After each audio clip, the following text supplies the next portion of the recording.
اب اس کا علاج کیسے کرنا چاہیے؟ سب سے پہلے یہ ہے کہ انسان قرآن سے علاج کرے. قرآن شفا ہے، نافع علاج ہے. قل هو للذین آمنوا ھدی وشفاء، کہہ دیجئے یہ ان لوگوں کے لیے جو ایمان لائے ہدایت اور شفا ہے. وَنُنَزِّلُ مِنَ الْقُرْآنِ مَا هُوَ شِفَاءٌ وَرَحْمَةٌ لِّلْمُؤْمِنِينَ وَلَا يَزِيدُ الظَّالِمِينَ إِلَّا خَسَارًا. ہم قرآن میں جو کچھ نازل کرتے ہیں وہ مومنوں کے لیے تو شفا اور رحمت ہے، مگر ظالموں کے خسارے میں ہی اضافہ ہوتا ہے. حضرت عائشہ سے مروی ہے کہ رسول اللہ صلی اللہ علیہ وسلم ایک مرتبہ ان کے پاس تشریف لائے تو دیکھا ایک عورت حضرت عائشہ کا علاج کر رہی ہے، بیمار جو تھی یا ان کو دم کر رہی ہے. تو آپ نے فرمایا کتاب اللہ کے ساتھ اس کا علاج کرو. آپ کو معلوم ہے کہ اس زمانے میں مدینہ میں کوئی حکیم، کوئی ڈاکٹر کچھ بھی نہیں تھا، وہ لوگ عام طور پہ بیمار نہیں ہوتے تھے. تو ایک حکیم کو پتا چلا کہ اس علاقے میں کوئی حکیم نہیں، تو وہ آ گیا کہ میں یہاں رہ کر لوگوں کا علاج کروں گا. 6 مہینے گزر گئے، اس کے پاس کوئی بھی نہیں آیا، کہ کوئی بیمار نہیں پڑا. تو آخر اس نے راز پوچھا کہ کیا وجہ ہے. اس نے کہا کہ اس وقت تک ہم نہیں کھاتے جب تک بھوک نہیں لگتی، اور جب بھی بھوک باقی ہوتی ہے تو کھانا چھوڑ دیتے ہیں. بہرحال اگر چھوٹی موٹی کوئی تکلیف ہوتی بھی تھی تو دم وغیرہ کر لیتے تھے لوگ، قرآن پڑھ لیتے تھے، مسنون دعائیں ہیں وہ پڑھ لیا کرتے تھے، علاج ہو جاتا تھا. تو آپ صلی اللہ علیہ وسلم نے فرمایا کہ کتاب اللہ کے ساتھ اس کا علاج کرو، یعنی قرآن میں سے پڑھ کر اس پہ دم کرو. اسی طرح کچھ غذائیں ایسی ہیں کہ جو علاج ہیں، جیسے کلونجی. آپ نے فرمایا کلونجی کے دانوں میں موت کے علاوہ ہر بیماری کا علاج ہے، یعنی اس تیل پر دم کر کے انسان مریض کے متاثرہ حصے جو ہیں ان پر لگا سکتا ہے، مساج کر سکتا ہے. اور کلونجی کے دانوں پہ دم کر کے وہ پھر مریض کو کھلانا بھی چاہیے. اسی طرح شہد، یعنی صبح و شام 1 چمچ شہد جو ہے اگر انسان کھائے نہار منہ، اور پھر اس کے بعد کچھ نہ کھائے کم از کم آدھا گھنٹہ، تو اس سے بھی جسم کے اندر سے زہریلے مادے نکلتے ہیں. قرآن میں آتا ہے یخرج من بطونها شراب مختلف الوانہ فیہ شفاء للناس. یہ اللہ تعالیٰ کا حکم ہے کہ شہد میں شفا ہے، خالص ہونا چاہیے. ٹھیک ہے. آپ صلی اللہ علیہ وسلم نے فرمایا شفا 3 چیزوں میں، پچھنا لگوانے میں، شہد پینے میں، اور آگ سے داغنے میں. اور میں اپنی امت کو آگ سے داغنے سے منع کرتا ہوں. تو اب شہد چاہے را پی لیں یا اس کو پانی میں ملا کے پی لیں، تو اس پہ بھی آپ دم کر کے رکھ سکتے ہیں اور اس کو بھی استعمال کر سکتے ہیں. آپ صلی اللہ علیہ وسلم نے فرمایا شفا تو صرف 2 چیزوں میں ہے، شہد لوگوں کے لیے شفا ہے اور قرآن دلوں کی شفا ہے. پھر آب زمزم، جس مقصد کے لیے اس کو پیا جائے تو اس سے شفا ہوتی ہے. اگر آپ کے پاس تھوڑا سا بھی آب زمزم ہو، کوئی حج سے آنے والا یا عمرے سے آنے والا آپ کے لیے لائے، تو آپ اس کو ضروری نہیں کہ ایک مرتبہ سارا پی جائیں، آپ اس کو دوسرے پانی میں تھوڑا تھوڑا ملا لیں، وہ پورے پانی کا مزاج بدل جائے گا.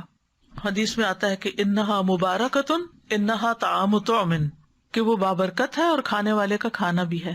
اور حدیث میں بھی آتا ہے کہ زمزم کا پانی اس مقصد کے لیے جس کے لیے وہ پیا جائے. اور اگر آپ وہاں جائیں اللہ کے گھر تو زمزم سے نہائیں. نیچے وہ جگہ بنی ہوتی تھی پہلے، آپ کو نہیں معلوم، تو لوگ اپنے اوپر بھی بہاتے تھے. پیچھے کا صفا مروہ کی طرف سے جائے نا باہر نکل کے، تو وہاں ٹیپس لگی ہوئی ہیں جہاں ڈائریکٹ زمزم آ رہا ہوتا ہے. بوٹل بھر کے لے آئیں اور اپنے اوپر تھوڑا تھوڑا تھوڑا کر کے سارا بہا لیں. اس کو دم کر کے بھی نہا سکتے ہیں، اس سے بھی بیماری جاتی ہے. اور صبح شام اس کو پیا جائے. پھر اسی طرح دم کیا ہوا پانی جو ہے ناک میں ڈالنا اور جھاڑنا، یعنی ڈال کے اس کو جھاڑا جائے، کیونکہ یہ جگہ شیاطین کے بیٹھنے کی ہو جاتی ہیں. زیتون کا تیل استعمال کرنا، نبی صلی اللہ علیہ وسلم نے فرمایا زیتون کھاؤ اور اس کو لگاؤ، بے شک یہ مبارک درخت ہے. اچھا تو یہ ہے کہ شہد، زیتون کا تیل اور کلونجی کا تیل یا کلونجی کے دانے، ان کو انسان مکس کر کے رکھ لے، اور اس میں سے ½ ٹی اسپون یا 1 ٹی اسپون صبح شام لے سکتا ہے یا ایک ٹائم لے سکتا ہے، کیونکہ ہر ایک کو ایک ڈوز نہیں چلتی. تو جو ان چیزوں کے ماہر ہوتے ہیں طب نبی کے، ان سے پوچھا جا سکتا، مشورہ کیا جا سکتا. یعنی یہ امیونٹی بڑھانے والی چیزیں، آپ اس میں سے پہلے تھوڑا لیں، آپ کو پچ گیا ہے، پھر تھوڑا سا اور انکریز کر دیں، پھر تھوڑا سا اور کر دیں، پھر دیکھیں کہاں تک لمٹ ہے آپ کی. اس سے بھی انسان کے جسم کی بہت سی دردیں اور تکلیفیں جو ہیں وہ دور ہوتی ہیں. زیتون کا تیل صبح کے وقت پینا جو ہے یہ بھی بہت فائدے کا ہے.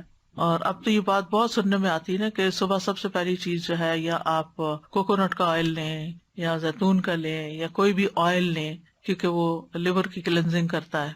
نبی صلی اللہ علیہ وسلم نے فرمایا زیتون کا تیل کھایا کرو، ڈائریکٹ بھی لے سکتے ہیں، اور اگر آپ کو مشکل نہ لینا تو آپ کسی چیز میں جیسے سیلیڈ وغیرہ میں ملا کے بھی کھا سکتے ہیں. فرمایا زیتون کا تیل کھایا کرو اور اس سے تیل لگایا کرو، وَالدَّهِنُ بِهِ، یعنی مساج وغیرہ کیا کرو، کیونکہ وہ بابرکت درخت ہے. تو جسم پر زیتون اور کلونجی کا تیل الگ الگ وقت پہ ملا جا سکتا ہے، دونوں کو مکس کر کے بھی ملا جا سکتا ہے. پھر اسی طرح تلبینہ کھانا، فرمایا تذہب ببعض الحزن، یہ کچھ غم بھی دور کر دیتا ہے. اجوا کھانا، 7 اجوا کھجوریں صبح کے وقت اگر کوئی کھائے تو اس سے بھی علاج ہوتا ہے. جس نے یہ کھجوریں کھا لی، نبی صلی اللہ علیہ وسلم نے فرمایا اسے زہر اور جادو کوئی نقصان نہیں دے گا. چونکہ اجوا ایک مہنگی کھجور ہے تو اگر نہ میسر ہو تو کوئی بھی کھجور شفا کی نیت سے کھائی جا سکتی ہے. پھر سنا مکی، اس کو سنوت بھی کہتے ہیں.